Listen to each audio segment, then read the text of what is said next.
Our Daily Bread Publishing presents God Hears Her, 365 Devotions for Women, by Women, written by the women contributors to the Our Daily Bread devotional and narrated by Rochelle Traub. All scripture readings and quotations used in this recording, unless otherwise indicated, are taken from the Holy Bible, New International Version, copyright 2011 by Biblica Incorporated, used with permission, all rights reserved worldwide. Forward by myself, Elisa Morgan. Because he turned his ear to me, I will call on him as long as I live. Psalm 116, verse 2. How do you know that God hears you when you call on him? I mean, really hears you. Over my lifetime, I can count on one hand the number of occasions when God specifically and personally revealed that he does, indeed, listen to my cries. My Hannah-like pleas for a child were answered after nearly 5 years through adoption. My late-night cries for a teenager missing curfew were answered when the child eventually arrived home. My prayers, with others, for a ministry's financial need were answered when a generous check arrived in the mail and caused us to break out in praise.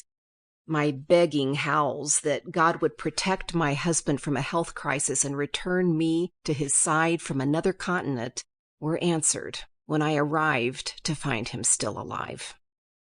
In each moment, I sensed God coming near to reassure me that yes, he is listening, and not just listening, but also responding. Despite these faith-bolstering memories, in much of my daily life, I can still feel unheard as I murmur and struggle and occasionally even whine. When God's silence descends, I turn beyond my own history to review how he has heard his people over generations. Etched across the millennia are myriad instances of God's ear bending to listen. To Leah's and Rachel's prayers for a child in Genesis chapter 30, verse 17 and 22. To Israel groaning under slavery in Exodus chapter 2, verse 24. To Moses interceding for his people on Mount Sinai in Deuteronomy chapter 9, verse 19.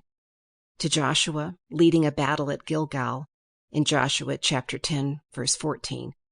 To David crying out for deliverance from Saul in 2 Samuel chapter 22, verse 7. And onward into the New Testament, where the Word, Jesus, walked this earth and listened in the flesh, in John chapter 1, verse 14. Today, God's Spirit hears the groans of all creation as we wait for our ultimate union with him, Romans chapter 8, verses 26 to 27. God hears. In 1 John chapter 5, verse 14, we read, "If we ask anything according to his will, he hears us." The Greek word translated hears, akouo, means to pay attention and to respond on the basis of having heard.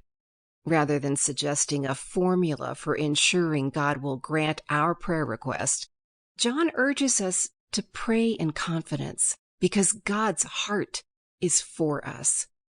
God hears in a way that is action-oriented, and he wants to respond in love. Akouo, God hears. The title and first entry of this book celebrate the fact that God hears her. Over and over in the Bible, God hears and responds to the needs of women, both named and unnamed. Jesus interacts with woman after woman, offering everlasting water to a disgraced woman at a well, restoring a demon-possessed son to his grief-stricken mother, receiving the spilled-out offering of Mary of Bethany, encouraging Mary Magdalene's broken heart in the first resurrection encounter. As you read the words of each devotional in this volume, written by women just like you, for women just like you, may you sense God bending his ear to your heart. God hears. God hears her. And because God hears and he hears her, you can know that God hears you. Sample complete. Ready to continue?